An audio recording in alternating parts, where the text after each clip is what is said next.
भारत के पड़ोसी देश नेपाल में चीन की दखलंदाजी भारत को पसंद नहीं आ रही है और भारत चीन की इस हरकत को बर्दाश्त करने वाला नहीं है। नेपाल के अंदर भारत और अमेरिका का बढ़ता प्रभाव जहां चीन के लिए सिरदर्द बन गया है, वहीं चीन की चालाकी भी भारत के खिलाफ बढ़ने लगी है। भारत के नेपाल में बढ़ते प्रभाव से घबराए चीन ने एक के बाद एक नेपाल के दौरे के लिए अपने नेताओं को नेपाल भेजना शुरू कर दिया है।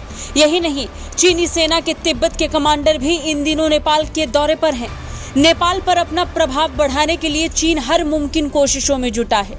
BRI प्रोजेक्ट नाम का ये जहर नेपाल में भी फैले, इस उद्देश्य के साथ चीन हर मुमकिन कोशिश में जुटा है। वो चाहता है कि नेपाल पर उसका नियंत्रण बढ़ जाए। इसके लिए चीन ने अब नेपाल की सेना तक पहुंच बनानी शुरू कर दी है। नेपाल और चीन की सेनाएं अब साल 2019 के बाद पहली बार संयुक्त अभ्यास करने जा रही हैं। चीन को लगा ऐसा करने से नेपाल पर उसका प्रभाव पड़ेगा, लेकिन वो भूल गया कि भारत अब वर्ल्ड ऑर्डर का किंग है। कोई भी गठजोड़ बिना भारत के फिट करना चीन के लिए संभव नहीं है।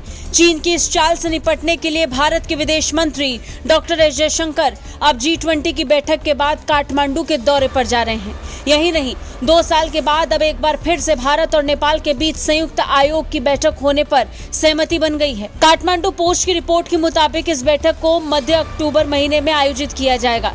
इसके लिए भारत और नेपाल के बीच तैयारियां शुरू हो चुकी हैं। इससे पहले ये बैठक साल 2021 में भारत में हुई थी। अब इसको नेपाल में आयोजित किया जाएगा। डेट फाइनल होने के बाद नेपाल के विदेश मंत्री इसका न्योता भारत के विदेश मंत्री के लिए भेज देंगे। इस बैठक में भारत और नेपाल के बीच पूरे द्विपक्षीय रिश्ते पर बातचीत होगी। नेपाल सरकार ने बताया कि भारत ने उन्हें सूचना दी कि विदेश मंत्री जयशंकर G20 बैठक के बाद काठमांडू के दौरे पर जाएंगे। इन बैठकों से पहले अब दोनों देश विभिन्न समितियों की बैठक करने जा रहे हैं, जो ऊर्जा, जल संसाधन और बिजली व्यापार पर है। नेपाल के विदेश मंत्री NP सौद ने बताया कि आयोग की बैठक के लिए भारत के साथ डेट पर बातचीत जारी है। उन्होंने कहा कि इस बैठक में दोनों देशों के बीच संबंधों की पूरी समीक्षा होगी।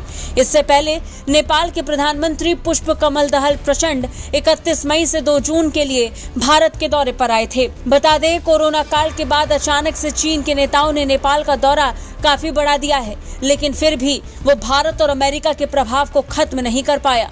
ब्यूरो रिपोर्ट, भारत तक।